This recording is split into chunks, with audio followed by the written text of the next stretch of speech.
All right, it's the first televised award show of the season, and it's shaping out to be a really competitive one. I've been racking my brain for the last few days trying to figure out where the Golden Globes are going to be divvying out these awards. So really quickly, just my predictions. Again, I'll pop them up on the screen, but the main one that I was really struggling with was really the big two, the best director and film. You know, I know a lot of people see that the Fabelmans is kind of slipping right now, but I don't know if Golden Globes are a part of that or whether they love the film. They obviously nominated it a lot, so they could love the film in a genuine way.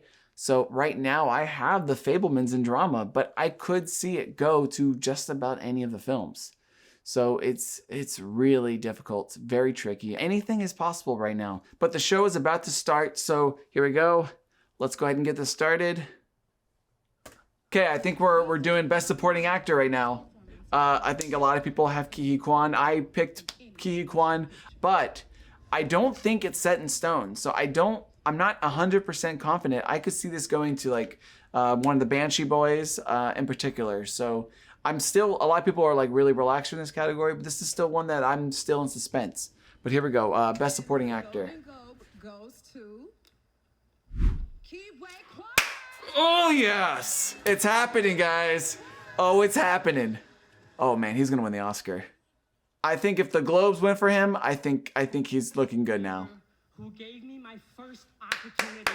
I am so happy to see Steven Spielberg here tonight. Steven! Thank you. My wife Echo, I love you with all my heart. Thank you so much. Woo! Thank you. I love it. That's good stuff. Man, off to the races. I'm already getting watery-eyed. I love it. I love it. I love it. Oh man, supporting role. Okay, let me just talk about this really quick. It could be anybody. It really could. It could be, I'm not just saying it could be anybody. It really could be anybody. Could be Angela Bassett for Black Panther. Could be Jamie Lee Curtis, who has been very kind to the Globes in the past, and the Globes have been very kind to her. I think a lot of people are predicting Jamie Lee Curtis. I just couldn't get there. I mean, this is the Globes. It could easily happen, but I went with Carrie Condon because of how much they like the Banshees of Inisherin. I'm not 100% confident about that. I just couldn't get to Jamie Lee Curtis out of these performances, which are all quite good. Angela Bassett. Interesting. Interesting. Okay. I don't get the vibe that this is gonna like continue on to the Oscars. I think this is a Globes thing. I don't know if the Oscars are there yet to like award a Marvel performance, but you never know. Well, if she continues winning, if she wins SAG, then it's gonna be a big deal. Angela Bassett. Okay. Well, it wasn't Jamie Lee Curtis, so wasn't the Nepo baby. Angela Bassett, she did have a really good scene in Black Panther. Like, she has an Oscar clip, that's for sure. All right, so we're going to original score. Pinocchio is a possibility, but I'm going with Justin Hurwitz, Babylon. I mean, it's impossible to listen to that track and not want to award it. Woo! All right, so I think that makes him the frontrunner for the Oscar. I would even say that it's almost written in stone that he's going to win the Oscar. Oh, Best Original Song. Okay. Best Original Song, I think it's between Top Gun Maverick, Lady Gaga, or it's going to be RRR. There it is, RRR. Nice.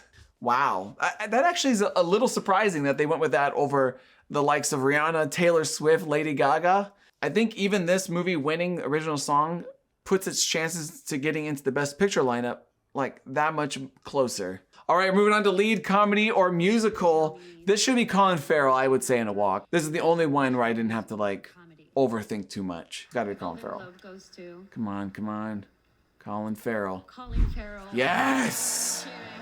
It's probably my favorite performance of the year. At least top 5 favorite performances of the year. Much deserved. And he had a great year. He did Batman, he did After Yang, Banshees of Inisherin. I actually want Colin Farrell to win the Oscar. The night that I saw your film, Blonde, I cried myself. I think it was very nice, actually, to spend some of his speech complimenting Anna de Armas. Brendan, I love you so much. Oh, it makes me happy just knowing that they're actually friends in real life. Oh, okay. Best Actress in a Comedy or Musical. Here we go. I think this is another one like Colin Farrell where I think it's going to be a walk. I didn't have to think about this really at all. It's Michelle Yeoh. It's got to be Michelle Yeoh. But again, Golden Globes always throwing curveballs, so you never know, but I'm going with Michelle Yeoh. Come on, come on, come on. Boom, baby! Yes. All right, so it's going to be Michelle Yeoh and Cate Blanchett battling it out for Best Actress. You know it. It was written in the stars months ago. Michelle Yeoh, Ke Huy Quan, 2 actors. Yeah, that's looking really good for Best Comedy or Musical then. All at once. Shut up, please. All right, Best Motion Picture Animated. This should be easily Pinocchio. Pinocchio. Okay, so he's winning the Oscar. It's secured. I think people know the craft that goes into making that movie. People like him, so he's gonna win the Oscar. Okay, moving on to the next category. Lead actor, guys, in drama. Let's talk about this. Okay, lead actor drama. I think it's Austin Butler. I feel like the love for Austin Butler, he's everywhere. He's like, they're doing screenings all the time, and the sensation that surrounded Elvis somehow has surrounded Austin Butler, and he has that energy that I think is just going to take him to the Oscars. I think even more energy than even Rami Malek did for Bohemian Rhapsody. So for me, I think this is definitely Austin Butler. Okay, here we go. Austin Butler. There it is. There it is. I don't think Brendan Fraser is going to win at SAG. I don't think he's going to win a BAFTA.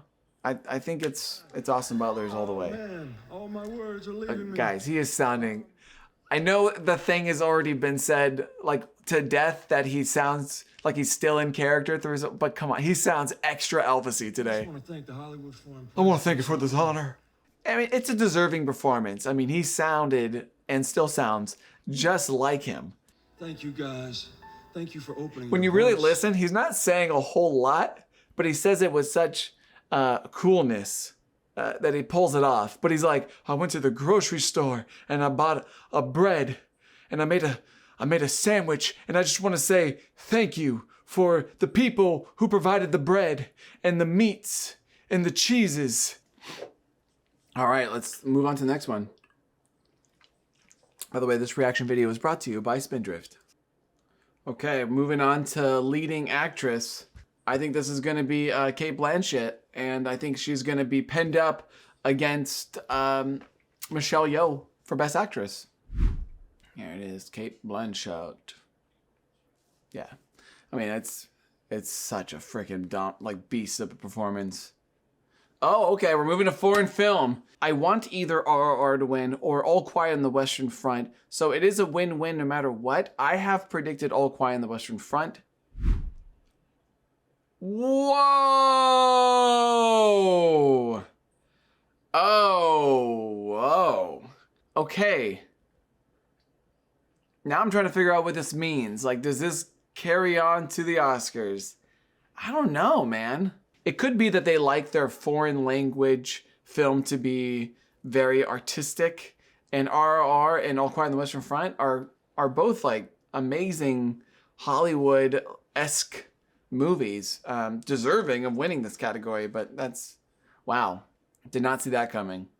Honestly, I haven't actually seen Argentina 1985 yet. I've been wanting to. I've just been kind of waiting till it gets closer to the nominations. I usually do the week before nominations, usually where I do my crunch time. So I'll have to speak upon whether this was deserving next week. Okay, so this one is Best Original Screenplay. This one's gonna be freaking tight, man. I've been thinking about this one a lot. I have Banshees of Inisherin, but it could be Everything Everywhere at Once. It could be Tar even. Yes. Yes, yes, yes, yes. I think they like that dialogue-driven stuff, man. I think it's appropriate. And I know if you're an Everything Everywhere All at Once fan, trust me, I am too. And that's an original screenplay for sure, but the dialogue in this movie is just so amazing. Here, let me shut the fuck up and watch this really quick. So I'm not entirely convinced that this is like, oh, now Banshees is winning screenplay. I still think like screenplay is going to have to be battled up between the rest of the precursors. So I mean, that's just a tick up for Banshees, but I still think Everything Everywhere All at Once, because if I remember correctly, 3 Billboards won the Globe in writing, and I think we can see a very similar situation where 3 Billboards wins Globe, Get Out wins the Oscar for Best Screenplay, and I think that could happen here where Banshees wins here, but when it comes to the Oscars, I think Everything Everywhere All at Once could end up taking it in the end.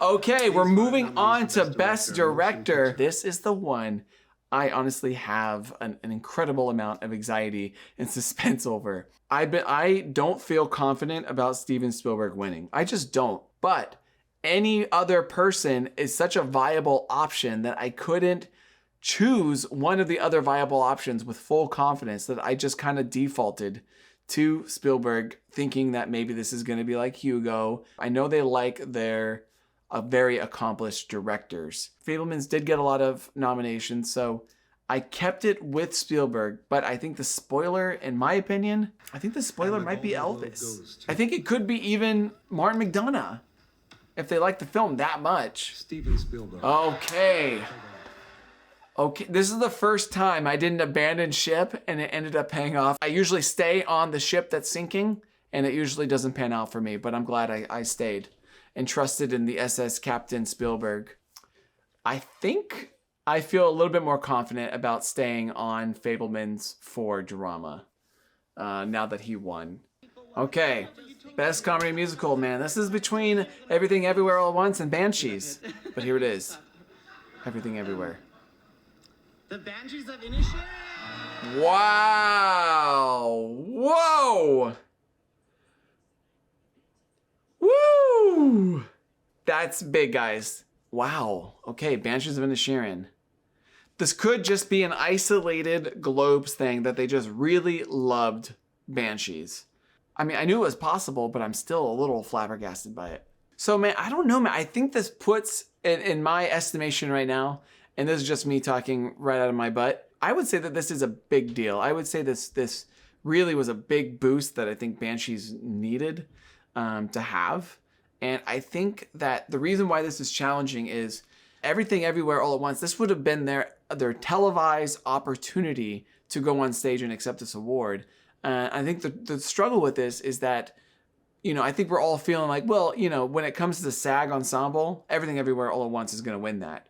But the SAG is not going to be televised this year. So there's not going to be a televised event where people are going to be able to have the opportunity to see them accept the award for ensemble. Honestly, this makes it feel, even though I think maybe Fabelmans is probably going to win drama, that this puts Banshees in the position to potentially win the Oscar for Best Picture, battling up with Everything Everywhere All at Once, with Fabelmans kind of off on the side possibility. Yeah, it's going to be interesting. All right, so we're moving on to Best Drama. I'm not entirely still sure it's the Fabelmans. I just don't know why. I have the Fabelmans as my prediction. He won director, and usually those match up pretty well, so I don't know, but I could see Elvis. I could see Tar. I could see Top Gun as an outside chance, but we'll have to see. Mr. Spielberg, step right up here. Wow! There it is. I'm so glad I stuck on the Fabelmans. Everyone was freaking me out by ditching Fabelmans. I'm so glad I stuck with them. I would say that this is a 3-film race. From what I'm looking at right now, I think this makes it a 3-way race for the Oscars with Banshees of Inisherin, the Fabelmans, and Everything Everywhere All at Once. And I can't even tell in which order that would go in. I know a lot of people maybe on the internet, maybe not very enthused about Spielberg winning or Fabelmans winning. But if I can just set this scenario for you, think of one director's work. If you had to be shipwrecked to an island for the rest of your life, think of one director's work that you would keep and everything else has to disintegrate. What director's work would you take with you? And honestly, for me, it was Spielberg, because he's got a little bit of everything and he can do so many different genres that I don't think you would ever get bored. The nomination balls are sensitive. This is like a warning label at the end of like medicine commercials, where they're like, side effects may include winners not being something you're happy with. All right, well, that was the Golden Globes. In terms of like what this means moving forward, I think a lot of people would say that the Fabelmans is probably now the front runner. And I guess on paper, I guess you'd have to say it is, but you know, there's many films that the Golden Globes went with for drama, and it ends up shifting throughout the race. So I mean, it's still in the race, of course, but I think tonight was a good showing for Banshees. Winning that comedy over Everything Everywhere All at Once gave that film a boost. So to me, I see this as a 3-film race moving forward between Banshees, Everything Everywhere All at Once, and The Fabelmans. And I still think Top Gun, because of the preferential ballot, could potentially do an outside chance of getting Best Picture. All right, so looking at our next few guilds, then I would probably right now say that PGA is going to go to Everything Everywhere All at Once or Top Gun. DGA was probably going to be, I would say the Daniels still, with Spielberg as the alternative. And then for SAG Ensemble will be Everything Everywhere All at Once.